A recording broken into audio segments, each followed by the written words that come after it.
Food বাস্কেটে আজ আপনাদের তৈরি করে দেখাবো আমের দই। যারা মিষ্টি খাবার পছন্দ করেন তারা সাধারণ কিছু জিনিস দিয়েই তৈরি করে নিতে পারেন আম দইয়ের এই রেসিপিটি। সাথে থাকছে কিছু ট্রিক্স। সো তৈরি করে নিচ্ছি আম দই। প্রথমে নিয়ে নিচ্ছি একটি আম। চেষ্টা করবেন যে আমে আঁশ কম থাকে সেই আম নিতে। এবার আমটাকে ধুয়ে কেটে নিচ্ছি। আমটা থেকে পিউরি তৈরি করে নিব। সো আমটাকে ছোট ছোট পিস আকারে কেটে নিয়ে ব্লেন্ডারে ব্লেন্ড করে নিচ্ছি। এবার আমের পিউরি নামিয়ে ছেঁকে নিব যাতে কোনো লাম্পস না থাকে। এবার চুলের ফ্লেমটাকে অন করে আমের পিউরিটিকে জাল করে নিব। আমের ভিতরে যে রসালো পানি ভাবটা যতক্ষণ পর্যন্ত থাকবে ততক্ষণ এটাকে ভালোভাবে নাড়িয়ে চাড়িয়ে জাল করে নিব। আমার আমের পিউরিটা অনেকটা ঘন হয়ে এসেছে।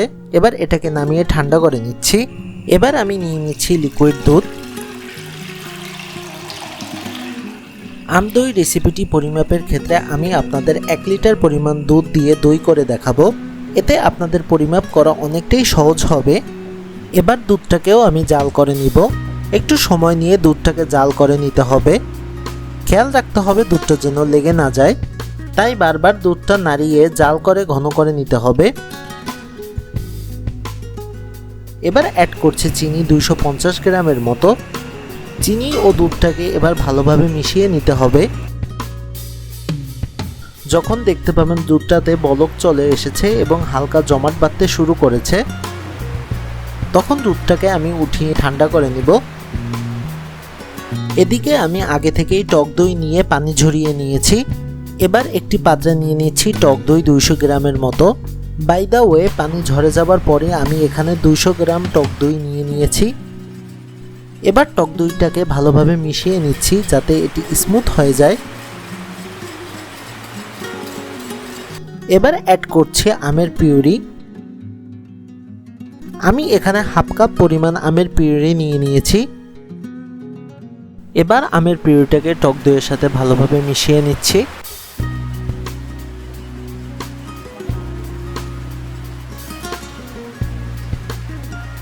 মিশানো হয়ে গেলে অ্যাড করছি সামান্য অরেঞ্জ ফুড কালার। আপনারা চাইলে এই ফুড কালারটা অ্যাভয়েড করতে পারেন। এই পর্যায়ে দুধটাকে দেখতে হবে কতটা ঠান্ডা হয়েছে। যখন আঙ্গুল ডুবিয়ে রাখার মতো ঠান্ডা হবে তখন এক এক করে দুধটা আম দইয়ের ব্যাটারের সাথে মিশিয়ে নিচ্ছি। এ সময় একটু সময় করে দুধটাকে মিশিয়ে নিতে হবে যাতে কোনো লাম্পস না থাকে। আম দইয়ের মিশ্রণটি আমার তৈরি হয়ে গিয়েছে।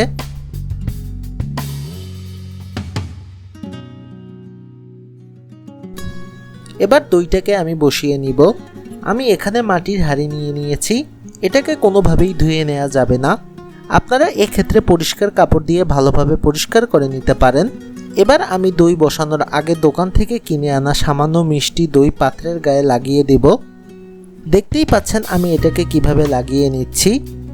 এই দইটা দইয়ের বীজ হিসাবে কাজ করবে, অর্থাৎ জমাট বাঁধতে সাহায্য করবে। এবার দইটাকে আমি বসিয়ে নিব।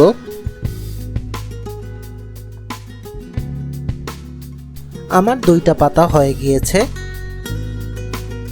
এবার দইটাকে ফয়েল পেপার দিয়ে আটকিয়ে দিচ্ছি। এবার দইটাকে বসানোর জন্য 8 ঘন্টার মতো গরম স্থানে রেখে দিব। এতে দইটা পারফেক্টলি জমে যাবে। 8 ঘন্টা পরে আপনাদের দইটা খুলে দেখাচ্ছি। দইটা আমার প্রপারলি জমে গিয়েছে। এবার দইটাকে আরো 2 ঘন্টা ফ্রিজে রেখে আপনাদের সার্ভ করে দেখাচ্ছি। দেখতেই পাচ্ছেন দইটা কতটা পারফেক্টলি জমে গিয়েছে। সো সবশেষে আপনাদের কাছে অনুরোধ, যদি আমাদের ভিডিওগুলো ভালো লেগে থাকে অবশ্যই চ্যানেলটিকে সাবস্ক্রাইব করবেন এবং আপনারা জানান কোন ধরনের রেসিপি আমাদের কাছ থেকে দেখতে চান। সবাই ভালো ও সুস্থ থাকবেন।